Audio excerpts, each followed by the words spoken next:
Hi there, welcome to Transcona Trailer Sales. Today we'll be walking you through your 2019 Avenger 27 DBS. We are just going to start off at the back of the unit. At the back here, this is where you're going to find the spare tire. Right next to the spare tire is where you're going to find your standard 30 amp power connection. This is how you power up the trailer. This end here, it is extendable. It comes out of the trailer. It's about 15 feet long once fully extended. So if it was longer than that at your campsite, it is a good idea to go get a 30 amp extension cord. If not, you could just plug right on in like so, and the unit is powered up. Now, in case you had the unit at home and you wanted to run your fridge, or your campsite only has 15 amp service, which is your standard household outlet, we do include that 15 amp park adapter to go down from 30. Just keep it in mind whenever you are using it, you're going down in power, you're not gonna be able to run your air conditioner, it's just to run your fridge and your lights. To the left of that, you do get your city water connection. So if you're at a site with service, you can just thread a garden hose in there, turn it on. It's gonna pressurize all those lines without the need to run your water pump. Cable satellite inlet above there in case you were hooking any of that up. Then you get your exterior shower. It just opens up with your standard 751 key, which will come included with your unit. Then coming around to the driver's side of the unit, right down below here, pulling that bumper cap. That's typically where you're going to want to store your sewer hose. Just tries to keep as much smell out of the unit as possible, and the cap's just placed in like so. And then in this corner, as well as all four corners of the unit, you're going to have stabilizer jacks. The way those guys work is you're going to hook up your 3/4 inch drive tool to 3/4 inch drive nut. Run this foot down to the ground. Once the foot does contact the ground, just giving it an 8/4 turn, snug it up. It's going to take the bouncer sway you see we have in the unit right now away. In addition to that, it's always very important that you level the unit prior to using the jacks. The jacks aren't leveling jacks, they're stabilizing jacks. And if we come a little bit more to the left again, you get your two sewer outlets. You get your gray and your black. You always want to empty your black first. This is your dirtiest water filled from your toilets, and then you can come behind that with your gray. It's typically a little cleaner water filled from your sinks and your showers. Twist the twist cap, you just twist that off. Your sewer hose is going to have the same ears, and it locks into place like so. And then right over here, you get your two low point drains. So if you don't want water going stale or stagnant because you're leaving the unit for a while, or you're finishing your winterization process and you just want to let most of the antifreeze out of the lines, which is of course always recommended. You just crack these guys open, and that is how that works.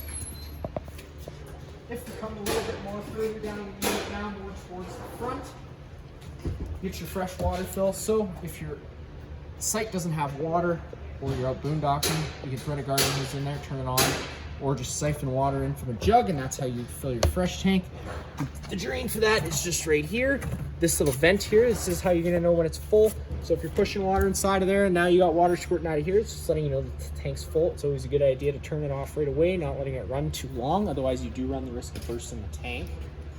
If we open up this compartment, inside it's gonna be, you do find some weight distribution prior customer left behind. And then inside this box here, pull it out. It's your standard starter kit. Comes with that 15-foot water hose, 10-foot sewer hose, some other miscellaneous goodies, including that 15 amp park adapter, which I've already told you about for power. Coming around to the front of the unit, you get your battery located inside this box here. And then underneath this cover, you get your 2 propane tanks. Typically, you get what you need done just by loosening off these 2 tabs like so. Moving them over, you can flip open and you get access to the top of the tanks, but for the purpose of the video, I'll take the cover right out of place. And then you come here, let's say these tanks would go empty, you just have to take this wing nut off the top, undo your 2 connections. Of course, make sure that the tanks are off before you do that, and you can pull them out and go and get them filled up. This little valve here is pointing to this tank, so you're obviously drawing off this tank, so you just counterclockwise like any standard barbecue to open up the flow of propane. Say this tank were to go empty, you just have to close it off. You can switch this over to this side, then you can start running off this tank. Now we're coming along to the passenger side of the unit. Inside this compartment is again just some more storage, goes right through to the other side. Entryway door, which I will go over in a couple seconds. Get your hot water service port, loosening off those tabs, flipping them out of the way. Number one thing you need to worry about is that pressure relief valve. So we currently have this unit winterized, ready for customer pickup, as it is the end of the season, coming into November. So whenever you first get to your campsite, just hit that pressure relief valve. There should be a shot of water coming out of there, letting you know the tank's full. Of course, there's no shot of water coming out of there because we're already winterized. And then you got a 1-inch drain bolt right down there at the bottom. You could just loosen that guy off, and that is how you would empty the tank. It's just important that you hit the pressure relief valve before you try emptying it. Otherwise, there's gonna be a big burst of air that comes out, and you're probably gonna get extremely wet. Right here, you get your range hood flap. Whenever you first get to your campsite, undoing that flap, that way you can evacuate those fumes as you are creating them. But whenever you're not camping and traveling, it's always a good idea to snap them back into place. That way you can't get any excess dust inside the unit. And of course, if you're parked, it's not gonna allow any critters to climb on inside. Furnace exhaust, whenever your furnace will be running, this will be blowing out hot air, so just be mindful of that. We've got our fridge service port right above it. And then all the way in this back corner, there's a little exterior kitchen, so you can pop that guy open. There's a little holder right there at the top, locks that door into place. You get your 110 mini fridge, so again, it is 110, so it'll only work whenever you're hooked up to shore power. It's not 12 volt. You got a sink, hot, cold water. Then you get your griddle. Take these latches, slide them over. It'll allow you to pull your griddle out. Once your griddle's out, taking this end, this is your propane quick connect line. Run this down here to this end where this flops out. Taking this end, pulling back on the collar like so. That'll allow you to insert it into place. Then you can take the corresponding end and come down onto this end. It's always a good idea. Always making sure you're putting the dust caps back into place whenever you're not using the line. That way you're not getting any excess debris inside of there. And then like any standard airline, again, pull back on the collar, push and insert into place. That locks it in. That little valve there does open up the flow of propane to the unit. Now, as an added safety measure, you can't operate this coupler with the flow of propane open, so you do have to actually close that, and then you can dismantle all this. And of course, we're gonna skip that for the video, just to keep things short and sweet. Now to take a step on inside, you're just opening up this door. You do open up the door all the way to get your stairs to come down. Once the door's open all the way, pull on that red handle, stairs will start coming down towards you. Now you do have adjustable feet. You just have to remove the pins, take the pins, and you can put them in any of the corresponding slots, so you can have nice and level stairs to your campsite. Flip them down. Now taking a step on inside, first thing you notice off on your left is that fire extinguisher, which is pretty much just like home. Pull the pin and shoot. And then right next to it, just because we're already here, you got your LP detector, because this unit's equipped with propane. This is of course mandatory to have in here. Now if that guy were to ever start going off, don't panic. Just turn off the main supply of propane at the front of the unit. Open up some windows and vents on the inside to get some fresh oxygen inside of here, because that's what you're getting to a concerning low level of. Storage, whenever you're using any of the storage inside this unit, and there's tons of it, just being mindful of drains, water lines, and wiring. You're not going to be wanting to affect any of that. Now up on this cupboard here, you got all your power light switches. A couple of them are going to do accent lights. One's going to do this one interior light, so that you can see what you're doing once you get inside, and then the other one is just going to do your awning LED. Next, you do have your awning LED, your awning button. It's electric. Hit the out button, the awning's going to start making its way out. You'll know that awning is fully extended when you see the back of the metal tube and a little flap hang down. Sometimes that flap can get stuck, so you might just have to retract it a couple feet and put it back out again for it to come down. So you got that back of the metal tube, that flap would start to come down. Of course, if we're leaving it out. Now, if it were to start raining, you could just take any arm, front or rear.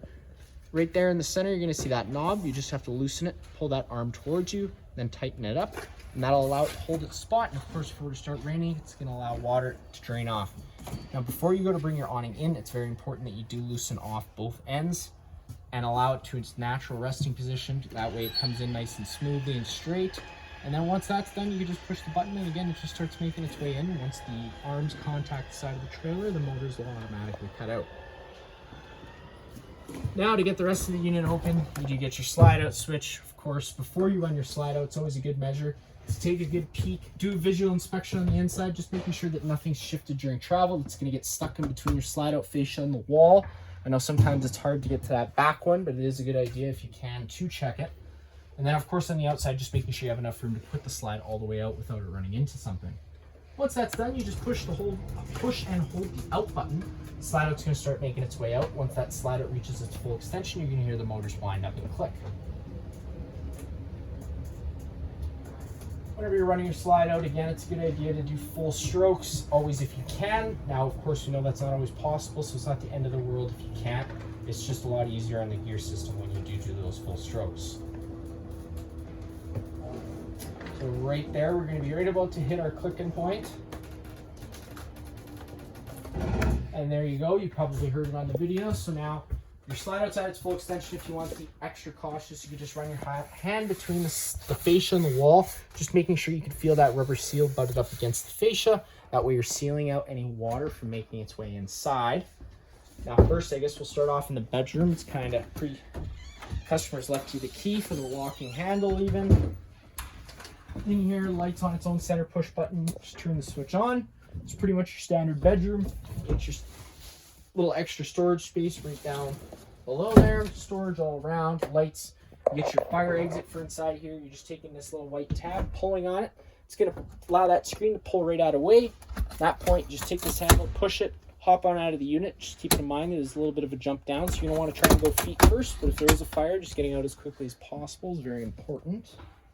Now that we're done in there, we can come into our main living space. The rest of the lights in here are going to be on their own center push buttons. The same thing goes for inside the bunk. And of course, the lighting inside the slide out is the same thing. You got your nice sofa.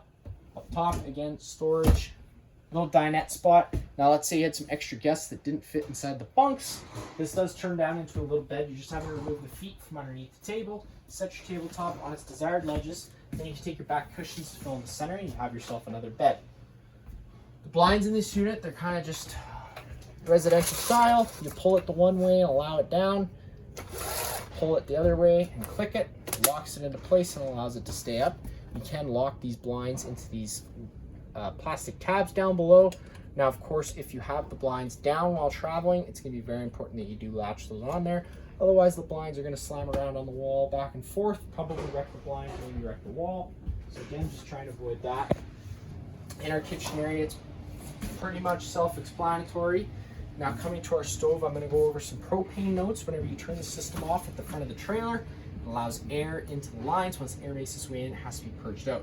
Quickest, easiest way to do that is by using your stove, because you have to decide how long the gas runs for and how many lighting sequences you go through.